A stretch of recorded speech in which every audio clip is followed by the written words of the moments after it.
been my day. It's been that kind of day. It's been like a technologically, like I tried to turn into Zoom earlier and like it didn't work. When does Zoom not work? Zoom always works.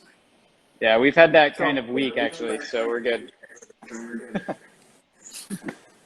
Maybe Mercury's in retrograde or something. Anyway, hey man, Something. thanks for the last minute join on an episode of Chocolatier Chat. We did have, because the kind of week I had somebody cancel on Wednesday. So thank you for being the fill in. Absolutely. I'm excited to chat. So I was starting to tell people, like, when you tune in, like I use the term MILK chocolate, because that's a term you taught me 2 weeks ago that I'd never heard before. Yeah. Yeah, there's some debate in the world of milk, plant-based milk, what terminology we all should use. So if you notice, like the plant-based milks in the grocery store, MYLK, MELK, MILK. So right, we'll see what the FDA decides eventually, but right now it's kind of a gray area. So for those, there's a bunch of people that are like, what the hell are they talking about? Yeah. So Ben, so Ben is the proprietor of a company out in Salem, Oregon called Chomp Chocolate. Are you sticking with that name or are you changing it one more time? No, we're sticking with that. Chomp, all in. Chomp. Of a company out in Salem, Oregon, which I'd never been to, by the way. It's a beautiful part of the world, by the way. Yeah. It's gorgeous. Who does bean-to-bar chocolate manufacturing, with the specialty being milk chocolates using non-dairy, non-milk, all plant-based milk. How's that? Yeah, that's good. Yeah, plant-based. Basically, we're applying the plant-based milk markets in the grocery store, like milk you would pour on your cereal, like almond milk. That makes up now 15% of the entire milk market. So we're taking a hint from that, and we're trying to apply it to the $60 billion milk chocolate industry. So essentially recreating the composition of dairy milk in the best way possible to make milk chocolate. And you do this with like the last 30 years of chocolate making experience, right? Yeah, or the last more like the last 10 months. So I actually just got into making chocolate back around October. And I got myself a little melanger and looked at Craft Chocolate TV, shout out to Manoa, and The Alchemist, John. Self-taught, read a lot of books. I probably made, I get obsessed with things. So I probably made 260 batches in the small melanger before I transitioned to the new equipment that you helped me set up. So yeah, I'm very new to the industry and I go all in and I get very obsessed with my passions. So, it was a natural progression to make chocolate for a few months and then decide to build a chocolate factory and empire. So that's what I'm doing. So which is, though, I know, we talked, right? I mean, so I don't know if we talked about this project, this Chocolatier Chat project, but it started with me kind of talking with friends on the internet, because what else did you do in the middle of COVID, right? Yeah. And so I've talked with a lot of people that I know really well, and I know we've talked with a lot of people that have been in the industry a long time. And so I know a lot of your story, but I didn't really we didn't get to know each other until 3 weeks ago now. Yeah. And I was struck by a couple things, right? I was struck by this kind of like this entrepreneurial spirit, right? Like, I can do that. Why can't I do that? What's keeping me from doing it, whether I know a lot about it or not? But I think I was also struck by this sort of like, there's a chocolate passion in what you're doing, right? But there's also this, you made a sort of passing comment to me the other day about, well, we're on the right track because of the heat wave that was going on in Oregon last week, right? Yeah. And so I was struck by that same kind of passion about why you're doing what you're doing. So can you help fill other people in on that a little bit? Yeah, for sure. Try not to be too long-winded, but No, we got an hour, so you feel okay. you talk all you want. Okay.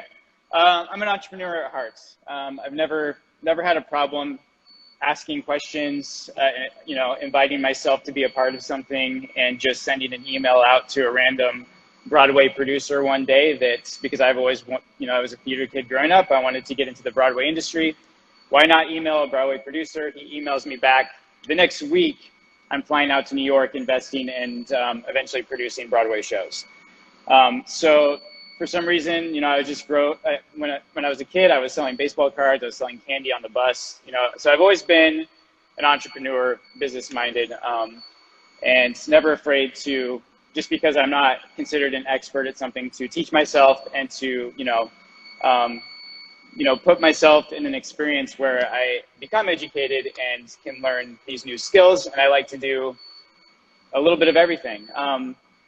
So, as an entrepreneur, the first few businesses I started, like, as I said, I produced theater on Broadway, and then I started a licensing merchandise company for Broadway, and then another company you're familiar with called Pop Colors, which is colored pencils. So that was like kind of my school of hard knocks into business. And as I'm getting older now, not that I'm an old man, but I'm 37, and I was on the East Coast for several years, moved back to the Pacific Northwest, where I'm originally from. And I noticed when I came back after like 6 or 7 years, just the climate situation was completely different than even when I had left. Massive heat waves, wildfires everywhere. Every year I was gone, the wildfires were progressively getting worse. And it was kind of a former kind of, I would say maybe climate skeptic. It really changed the way I thought about the world and my home and the environment. And I recently sold a company. I was looking for something to do, and I wanted something that wasn't just business, but it blended a passion, or, for lack of better terms, maybe a legacy that I could try to leave. Before I leave this earth, I wanted to try to blend my entrepreneurial desires and passions with something that I truly could help.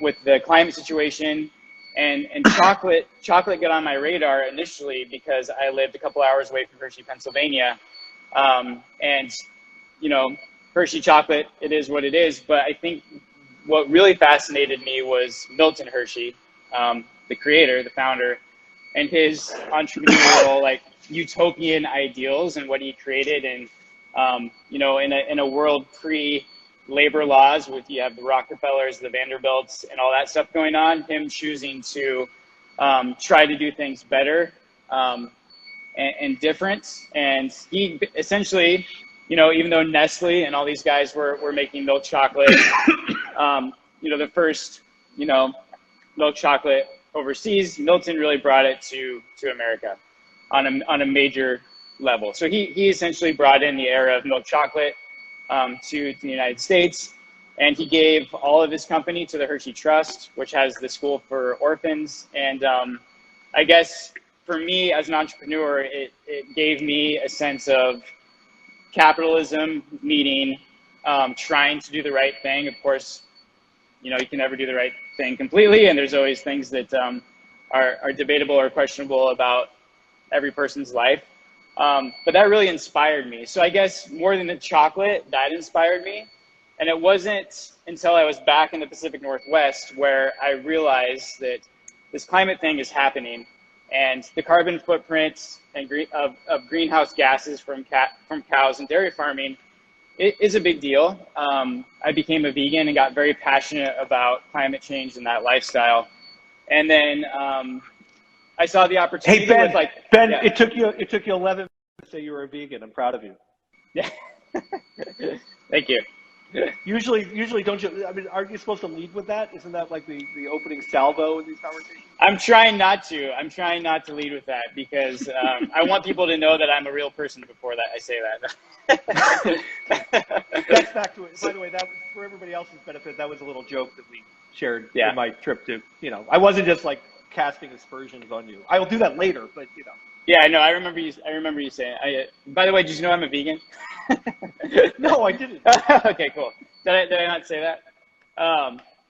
So anyway, I noticed the opportunity as well because like companies like Beyond Meat, Impossible Burger, and the plant-based movement becoming more mainstream.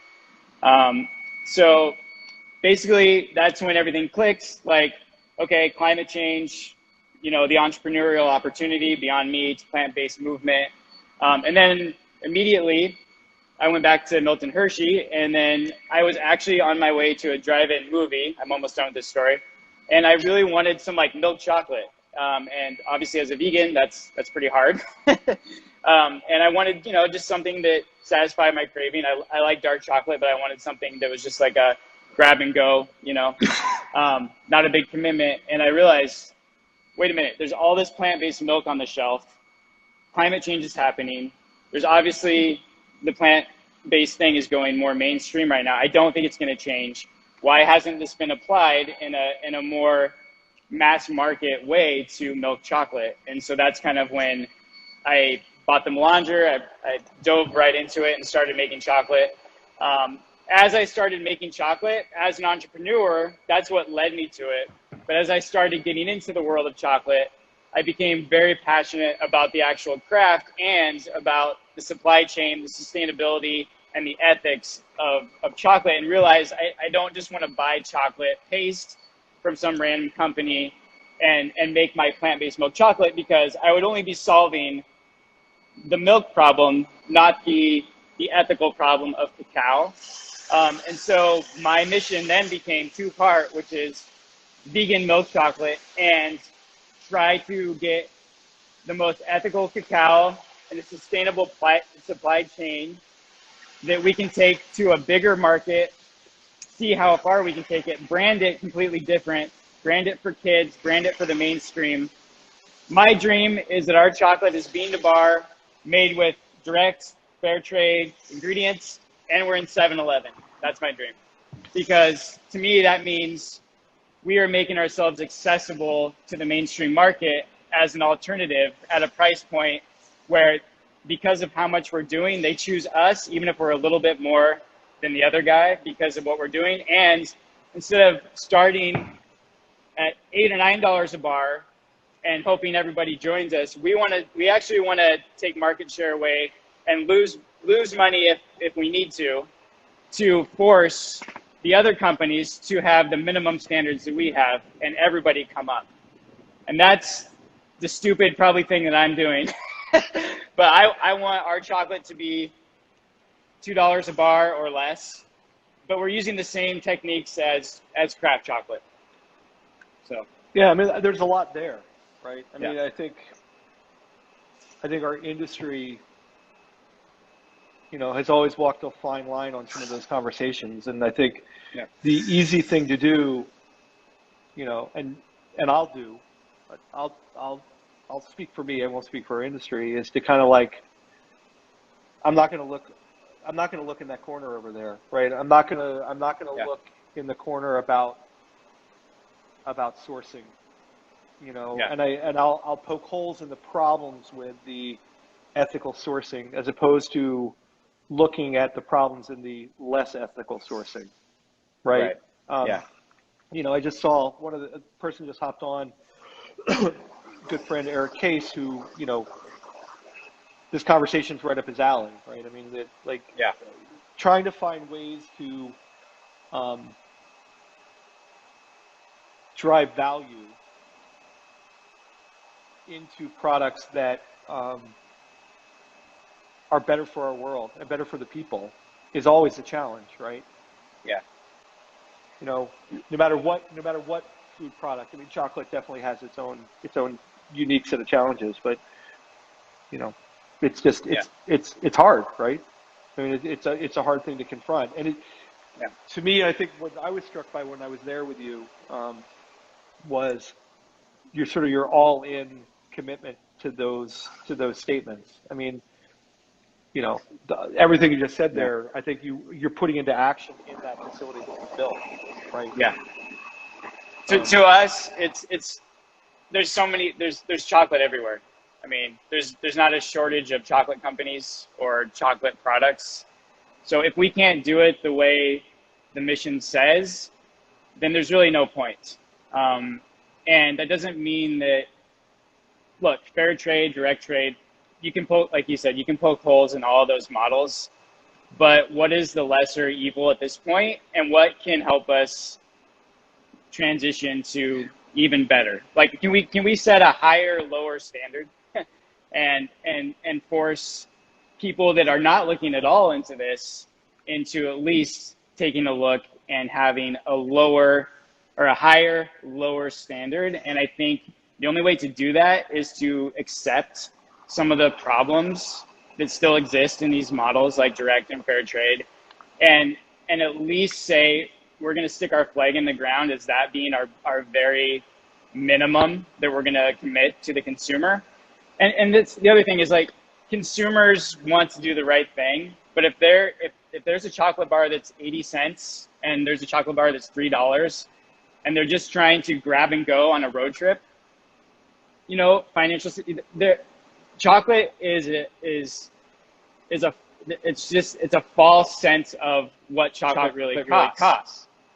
And they're going to choose a lot of times a cheaper bar because that's a psychological thing, you know, marketing wise, when you have a cheaper product, but it's the same size of bar and the same ingredients. Anyway, so I think that for us, we're not trying to pretend like we're perfect or we're not going to have a footprint ourselves. But if we can show that this, and this is a big if, we're building for a scale where if this works, it'll be really, really cool and hopefully set a new standard, not for the craft chocolate market because they're already doing it, but for the bigger people in the industry, because we are coming in with these standards closer to their price point. And so we want it to be close enough psychologically where you choose us because of what we're doing. And of course, none of this matters if we don't taste good. And so it was really important to me to make 300 batches in the Melanger, to always be perfecting it and also using the best beans, the best ingredients, because otherwise, you know, we shoot ourselves in the foot before we start, and our product has to be good. That's the most important part.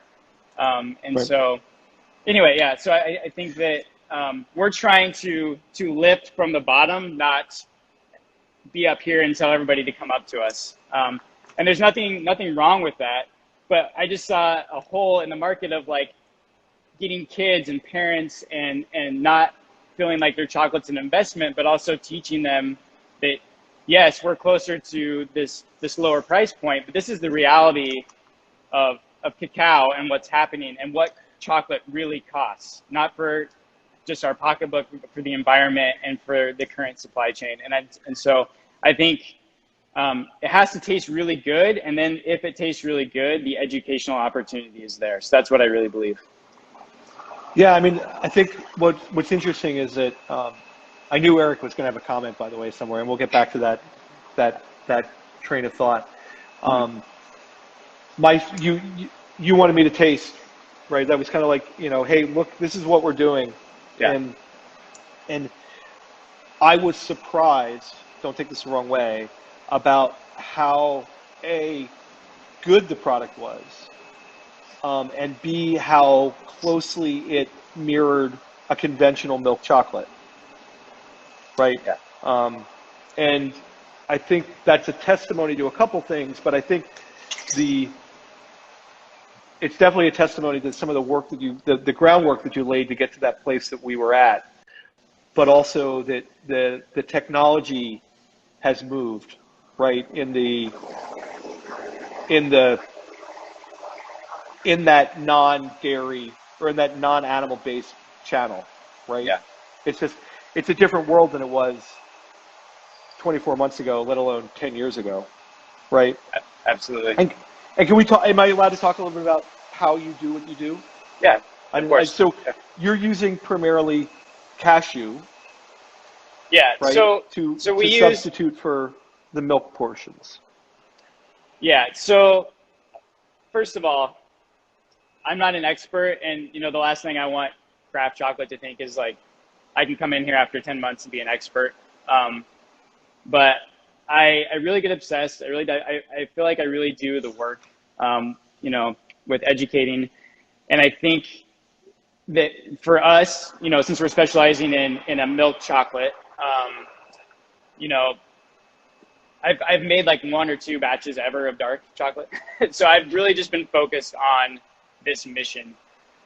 So when you really look at milk, the composition is about 30% protein, 30% fat, 30% lactose or sugar, and then trace minerals for the remainder of that. So in my mind, it was all about restructuring and finding ingredients that could mirror those things. And we couldn't just find one thing probably. So we started looking to recreate the composition of milk with plant-based ingredients. And an easy one, and the hardest thing about that is actually the fat, because it's hard to find vegetables and, you know, things that are really fatty. And, you know, mouthfeel for milk chocolate is just as important as taste, because, you know, those are, you know, those cue you in to like, oh, I'm eating milk chocolate. It's creamy. It's not bitter. It's, you know, whatever. So cashews just happen to have a significant amount of fat, a little bit of protein, of course, because they're nuts. And they're actually pretty neutral. Like, I think when you were here, you tried our cashew and you didn't taste like nuts. It wasn't like, oh, I'm eating nut chocolate. Right.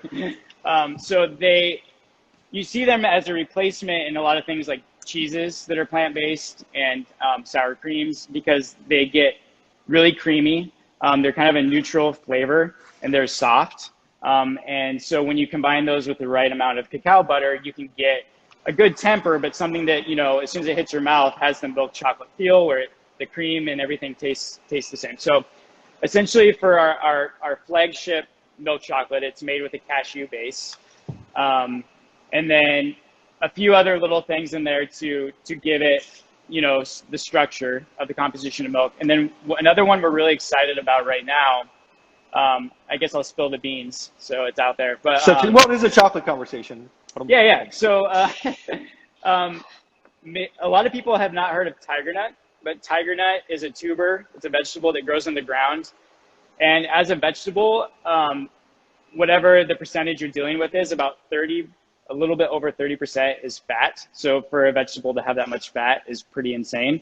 It also has potassium. It actually has a lot of calcium, and it has zinc, and it has protein.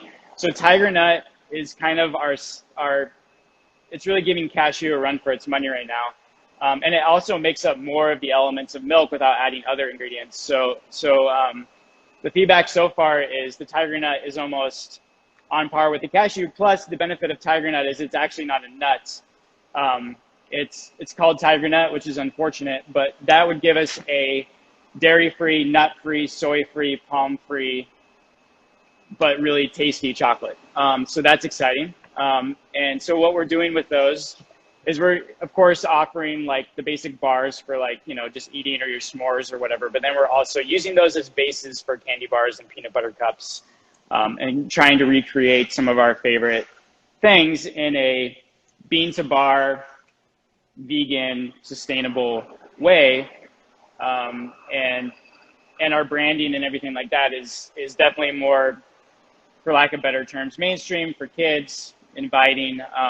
But yeah, so recreating the composition of milk chocolate, it really took me the longest to figure out once you find the actually right ingredients, then you start playing around with ratios, like percentage, like, you know, 3% here, 5% there.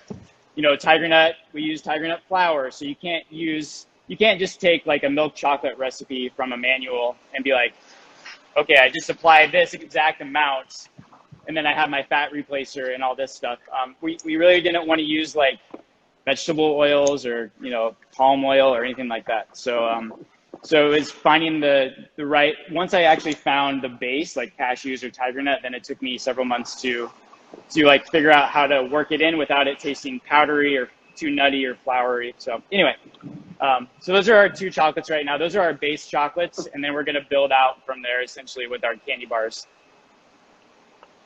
So, Yeah. I mean, is the goal, I mean, at some point, are we at origin countries and sourcing our own cacao? I mean, in Europe, Yeah. is that the next horizon? Is really, That is phase now that two. you've built a plant, right? Now that you've got a plant, you're actually Yep. making some chocolate, and Yep. you've got some base recipes. Is that the next Yeah, that's endeavor? phase two. What after we launch is sourcing ourselves and going out.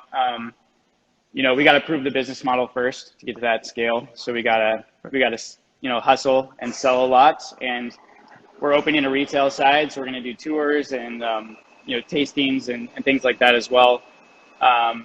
But yeah, I mean, once we launch, we're launching with 5 products. We also have a really good white chocolate, whether you call it chocolate or not, but white chocolate, which is with our cashew base as well.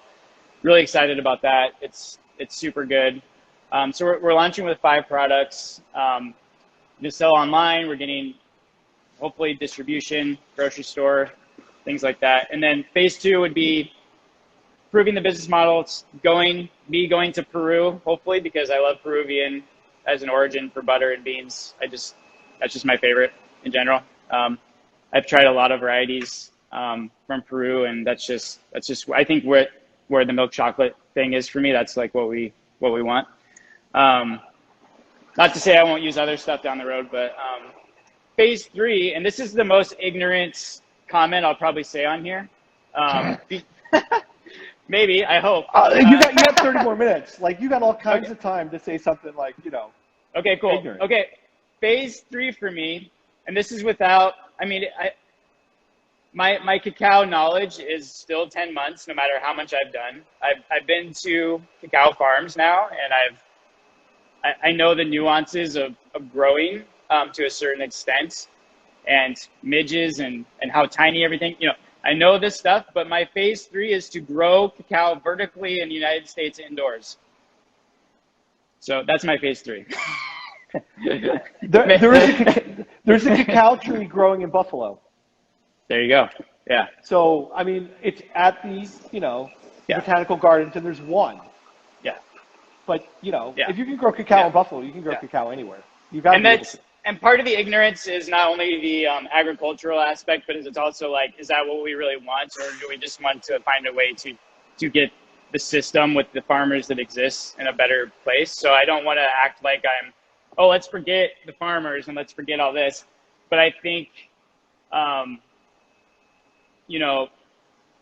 for us, finding whatever that means, whether it's taking care of things in a different way or maybe trying to do some things locally. Like, I think for me, it's just about finding better ways to fix the system. And it's very idealistic and very like, this is 20 years down the road, probably if my company works. But I think that, I guess the reason why I'm saying it in general is because I like you said, I'm really interested in the supply chain and the process and the actual chocolate and cacao. I'm not just interested in like the front facing side of selling a chocolate bar in a grocery store. I'm interested in like proving the model and then working our way backwards to fix some of the other things.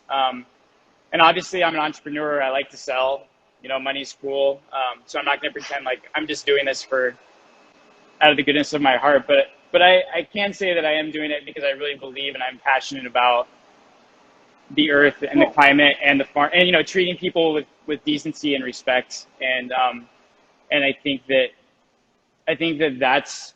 I'm also betting. I'm taking a bet. Like I bet that in 50 years, milk chocolate will be what we're doing, not dairy milk. And that's what I'm betting. I'm betting that we won't use cows for milk in 50 years. So I'm betting way ahead, and if that bet works out, then I want to be, I want to be the person that brings the new era of milk chocolate in, which sounds very idealistic and ignorant, but that's just kind of what I'm betting, and I feel like knowing the progress of like Impossible Meats, and Beyond Burger and Nugs and all these companies, like it's getting really good, and it's getting more accessible, like you said, and it's easier to start a company now that's plant-based. There's a lot of information out there. I mean, essentially you can take something off the shelf right now and deconstruct it and apply it to something else in the market. So, You know, Ben, you've used the term ignorant a couple times, and, you know, I don't think that's the right term. You know, I think in some ways, you know, I came to chocolate with a pastry background, and I came to pastry with a hot food background, right? And like, and when I got to chocolate, I didn't know a whole heck of a lot about like the nuance of chocolate, right? Like, and so some days that meant that like I was hammering the square peg in the round hole, right? Like there were days where it was like, I'm going to get this in there no matter what, because this is how I know to do it. yeah. And then other days, you know, I was able to take the lessons I learned in other places and sort of implement them in the chocolate kitchen. And I think we need those people, whether we're in food or if whatever we're in. And food's my gig, so I'm going to talk about food. Yeah. Right. To like say, hey, is there a different way of doing that? You know, like, I don't know. Like, I mean, I don't think that I would have, like, if I heard you say that a month ago, like, hey, the new frontier for milk chocolate is not to use milk. Yeah, I might have been a scoffer. Like, honestly, I might have been. I might have been like, dude, that Ben guy, he's effing nuts. Like, what does he think? He's gonna like own a pencil company, and he's gonna come in and he's gonna tell me that like we're not gonna use milk in milk chocolate. Mm-hmm. I'm not gonna listen to him. Right? Yeah. But today, like having seen kind of like this process that you've put in place and this like your commitment to quality ingredients in spite of the fact that they're different ingredients than I use. Yeah. Right? Like, oh, okay, you know what? I don't know that I'm 100% on board that there won't be milk in my milk chocolate in, you know, for my daughter's wedding, but, you know, maybe. You know, like maybe it'll be 20% of the market. Maybe it'll be 25% of the market. I don't think it's going to be 100% of the market, but you know, I think I was having a conversation with somebody here the other day, and we were talking about GMO, and part of me wants to say, hey, look, if we're gonna feed people as we're overpopulating the world and we want to not have people starve to death, we need GMO. Like that's part of me. Part of me is like, okay, I get it. Like, you know, now, have we taken GMO too far and now we're doing things that are bad for our world? Maybe. Like, I don't have enough science to say that. That's not, like, I can't say that. So, and I think you coming to it, kind of looking at it through a new set of glasses, you know, isn't ignorance as much as it's like, hey, I can ask the question.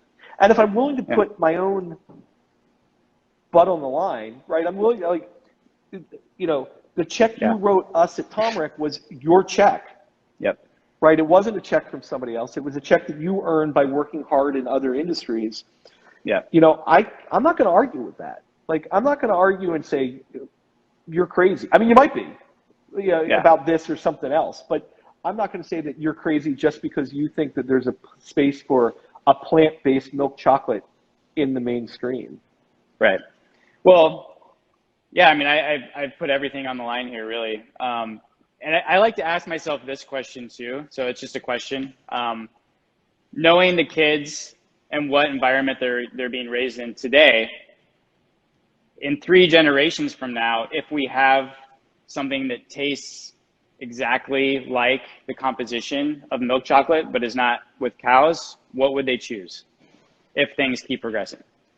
And so I think that, and we even thought about things so far like almonds. We're not using almonds because of the water table. So we're actually going further than meat and dairy. We're like, once we only get to plant-based, what are going to be the problems at that point?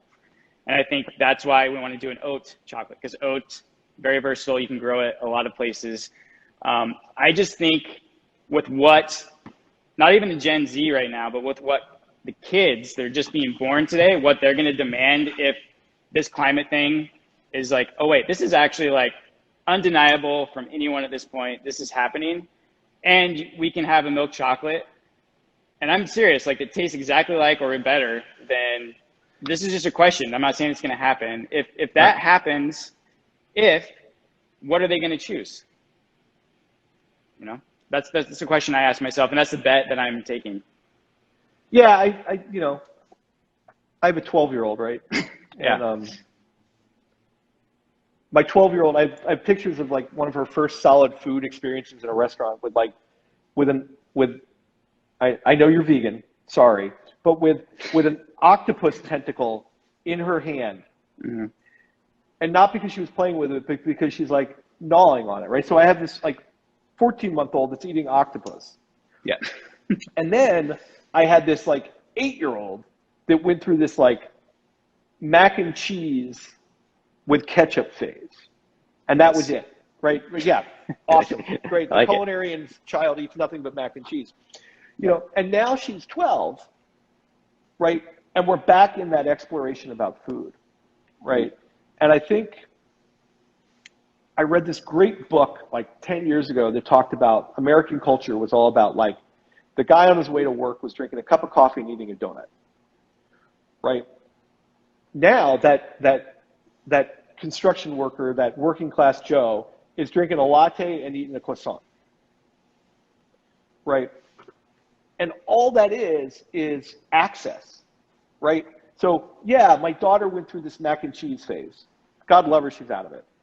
Yeah. You know, don't get me wrong, I love a good box of Kraft mac and cheese. But, you know, like we needed access for that person to drink the latte and eat the croissant at some point and know that that's there, and then to buy into the fact that, oh, that's pretty good. Yeah. Right? Mm-hmm. It is a little more, it is, yeah, that latte from Starbucks is a little more expensive than that cup of coffee that I got at 7-Eleven, right? Right. Yeah. But it's worth it to me because it tastes better, different, because there's some sustainability involved in that story. Like all that's there, you know. And so like I said, like a month ago, I might have told you were crazy. I don't think I would have told you were ignorant, but I would have told you were crazy. Yeah. That you don't know what you're talking about. Like get in the business for a little while and then you can tell me what you think. Sure. Yeah. But I really believe we need people coming into our industry that are pushing on some of those topics. Yeah. And you know what? I hope you're successful. I think you're gonna be. But if you're not, are you moving the needle one way or the other? Hopefully. Yeah. You know. Yeah. You're having the conversation, and I think having the conversation is important. It just is, whatever that conversation is. Yeah.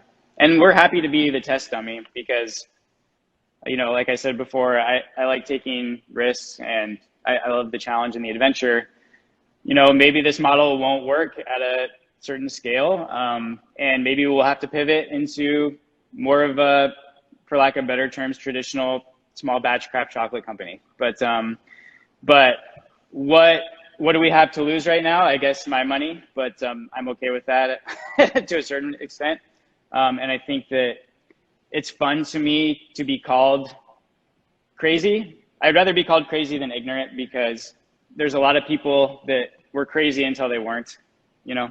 And truth be told, I don't actually think you're either. No, I know. Like, I mean, but you know what I mean? But like, it makes me kind of excited when you say that because that means like we're first almost to me. That just means being crazy is sometimes being first to a different way. So right, and the other way to put that is you're innovative, right? Yeah. And I think innovative can have a negative connotation too sometimes. Like Sure. you know, well, that's innovative. Yeah, that's experimental. Yeah. Yeah. Good luck with that. Yeah. Eye roll, hold at bay, right? Yeah. By the way, how goes the construction? So when I was there, you were not licensed yet. You had equipment in, and I watched the first batch of chocolate get made on the line. Yes, and you did. so you're learning all about chocolate. You helped us actually do it. So yeah, we just got approval from the Department of Agriculture to sell and be a production facility. So that's exciting. As of yesterday, we really dialed in the equipment to the last little issue we were having, which is with the conch. Going from melanger to conch and ball mill, there's a learning curve there that we had to figure out. But you helped us a ton yesterday, and we got I it have a figured out. theory on that, by the way. Yeah. Okay, so this is for everybody. Okay, more conching is not necessarily better. So that's theory one. And theory two. Wait a minute. is my recommendation is spend the night at the plant and pull a sample every 2 hours. Yeah. And see what you get. And like wait until you're done and do sensory. Compare the first one and the last one. And then compare places in the middle. And then I think what you'll find is you're going to find where that sweet spot is on volatiles and flavors, and somewhere there's the right amount of conching. And I think that's what you're going to have to do to find it. Somewhere there's like a sweet spot. Yep. Because like there's with all of it. Well, Yeah, go ahead. Sorry. Oh, go ahead. I cut you off, Ben. No, I was just going to say, when you think about the melanger, it's doing everything for you. So we were getting a certain taste with the melanger. And part of it is like probably because I've been making it for like literally like almost every day, 9 months, like I'm used to that taste. So if anything changes, which is another thing that I'm sure most chocolate makers go through, especially if they haven't worked in the food industry before, is there's a certain point when you're making chocolate where you're like, oh, I can actually taste the notes. Like this tastes like cranberry, this tastes like raisin, and that's really exciting for me, because I had never been in the food industry before. So, you as a chocolate maker, you notice these things, and some people might not ever notice. So it's like almost like your palate becomes too biased to know what the mainstream is going to like. Because like if something is a note in your origin, it's like that's kind of what you taste first because that's you're used to tasting. Anyway, so we were getting a certain taste in the melanger, and then a certain taste in the ball mill, more of kind of like a chemically acidic, astringent kind of taste. And we love the texture of the ball mill, but we love the taste of the melanger. So we wanted to that was just our final, problem to solve. But it makes sense with the melanger, I think, in an aerating aspect. You can't control the speeds, but it's going so fast. And most of the time we've been leaving the lid off. So it's like just blowing that stuff way up really fast, Right. So I think we had the conch, and this is getting into the weeds, but this is who we're talking to, right? So that's what we do. We had actually talked about chocolate almost the entire time, which is not usual. We end up this program. We end up talking about all sorts of weird crap. So I'm kind of new, so I'm still kind of excited. You're kind of ignorant to how this is supposed to go down. Yeah, exactly. Well, anyway, the conch. So we had it kind of like pretty. The arm was going slow and the fan was kind of at mid speed. So, and then we were getting this just kind of harsh taste at the beginning, but then it would go away. Like after the first thing you tasted was that chemical taste. Then as soon as the second wave hit you, it was like fine. So we ended up just setting the blower to like 80 and the speed up there pretty high. And we changed it back from the tempering machine back to the conch. And we just did it another like 6 hours and it was completely gone. So cool. Next time we're going to do the every couple hour test after a certain point to see, because obviously you don't want to, it's not only because of like taste, but it's also, you don't want to when you're working production, you don't want to wait longer than you need to switch over. So, right. Anyway, but yeah, we got that figured out. So, we're only waiting on packaging right now, and then we're going to open the website up, and then the retail end of things, which I'm sitting in right now, which is still kind of, empty, no branding. So we're going to try to open that up in time for the Halloween season in September sometime. So. It looks a little like it was when I was there, by the way. It doesn't look like there's, There's only been chocolate making, not a lot of changes otherwise. So, yeah. Well, yeah. There are two of you. You're gonna need, there's two of it. You're gonna need a couple Oompa Loompas. Yep. We're planning on hiring a few more. We're just waiting on our packaging, so we're kind of twiddling our thumbs right now at the moment. But we plan on hiring 3 more in the factory and then about 6 for retail. So things should be. In a couple months, maybe we can chat again and we'll be hopping in here. So got it. But yeah. Hey, so I'm joking about like you don't tune into this, but like yeah. So there are some topics that kind of we end up talking about a lot.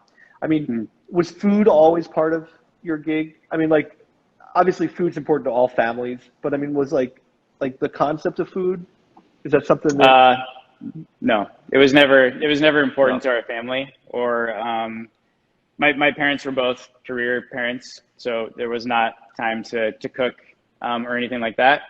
I would say chocolate is the first time I've ever been interested in food. So so I think That did that's why. not. You know what? That is the first time anybody has ever answered that question that way. Okay. That's Yeah. cool. Well, yeah, yeah. And I think that's why like I'm experiencing a lot of things for the first time, like the palate and the flavors, and getting really excited about like I catch myself a lot thinking, oh man, it would be really cool if I did this technique and we rebranded the whole company to look really, really, cool and modern. And then I have to catch myself saying like, that's not your mission. Like you're trying to make this more accessible. So I think if anything, I'm getting really distracted with the craft as an entrepreneur instead of like wanting to go market and sell. Like I'm really, which is fun and is exciting, and it keeps me like committed and focused because there's so many new. I mean, every time you change a bean or a butter, or there's so many things to dial in and different notes, and that's exciting to me still. And it's really the first time that I've felt like I've had a playground like that where I can create something based on my own ingredients and then the beans that I'm using. And so I think that I was a rookie and a newbie on all angles with this. My other e-commerce companies were not food, and but I have applied. The benefit I had from those other companies was building a factory, knowing how to sell. So those problems that I think a lot of other, well, I don't want to assume, but a lot of other maybe like artisans have, like the marketing, how to sell yourself, how to do paperwork and do administration. I think I had a lot of those things already really handled. So I was able to take the risk and just focus on the craft for a long time. And I think that's why I've been able to focus on it and come this far in a short amount of time, I think. So Yeah, I mean, truth be told, you said something in there and made me think that the only thought that went into my head was chocolate making's hard. I yeah. mean, like making a consistent product. Like first, let's make a product that people enjoy, and then let's make that a repeatable experience. Is hard. It just is. And I think that's never to be lost in this conversation. Oh And my God. like the nuance of like, I mean, you and I've talked this week about, right. That's not the 40, like that's way downstream from beans and Yeah. cashew butter, Mm-hmm. right? Yeah. That's the detail. That's the detail about chocolate making that, I kind of wonk out on a little bit. Like that's really cool to me. Yeah. And it's becoming cool to you. But like, I don't have to worry about, I made 50 pounds of chocolate this week because I was working on blower speeds and a conch, but I don't have to worry about selling it, right? Sure. Yeah. I just have to be able to worry about how to help you with your problem, Mm-hmm. which isn't why I did it, but that's the ancillary benefit. So, Yeah. all right. So also because you don't watch this program, but you're going to become a guy. You're going to become one of our fans. You're going to become a raving fan. Yeah. I mean, I'm new, so I'm just being introduced, but I'm definitely going to be a viewer. This is a question we ask everybody. Okay. And I know you're a vegan, so go back. It's only been a year, so I remember. Go back to the early 2000s. Okay. Maybe 2010, and you're about to hop on the subway to go back to your apartment, wherever it was, probably like Brooklyn. Yep. And am I right? Yeah. Park Slope. No, Bushwick. Okay, cool. Yeah. All right, so you're about to hop the train to Bushwick, and you're grabbing the Post, a bottle of water, and a candy bar for the train ride home. Mass market candy bar. What do you buy? Oh boy, mass market candy bar. It's got to be Snickers. Got to be Snickers. Yeah, It's a good answer. Snickers. No, I there's mean, nothing wrong with that answer. It's got Yeah, caramel, it's yeah. got nuts, it's got chocolate. It's Yeah. delicious. Yeah, that's my go-to pre-vegan lifestyle. But to be honest with you, the hero would be peanut butter cups. So that's basically why I started this company. Actually, is because I wanted to recreate peanut butter cups that I could eat. So How's that formula going along? it's really good. I think we got it. All right. Yep. Cool. Yep. All right. Hey, this is a portion of the afternoon where I get to tell you you can plug whatever you want. You did a pretty good job of plugging stuff earlier, but like Sure. you can plug Instagram, website, whatever you want to plug right now. Your time. Sure. Yeah. So at Chomp Chocolate on Instagram, and then chompchocolate.com. And we're not selling yet. We're a few weeks away, but you can check it out. We're taking a lot of videos. We're having fun with the new equipment. So if you just want to follow the journey and see what happens to this experiment, then we would be honored to have you along for the ride. Cool. And we're pleased. I got to be honest, like I try not to do a lot of plugging around here, but I'm super excited that, that you joined the Sell Me customer base and that, you guys are having a lot of success already with the Bean to Bar line. You kind of took a little bit of a risk on us. How do you spell Chomp? C-H-O-M-P. Chomp. Right? Did I spell it? Chomp. Yep. So, Yep. But anyway, we're really pleased that like you, look, somebody else put it up for us. That works out nicely. Thank you. That you kind of like took a little bit of a flyer on us, and so that's really kind, and we appreciate it, and hopefully, we can grow together in this, Yeah. the Bean to Bar channel and the specialty chocolate channel. So thanks. Yeah, a bunch. we've really appreciated you guys, and you've been specifically you've been a really big help with getting our chocolate to where we want it to be, and thank you for treating us like a chocolate maker and giving us all the input and advice. It's been a big help, and we're excited. Well, I didn't know you were crazy. Like if I know you were crazy when this whole Yeah. thing started, like Yeah.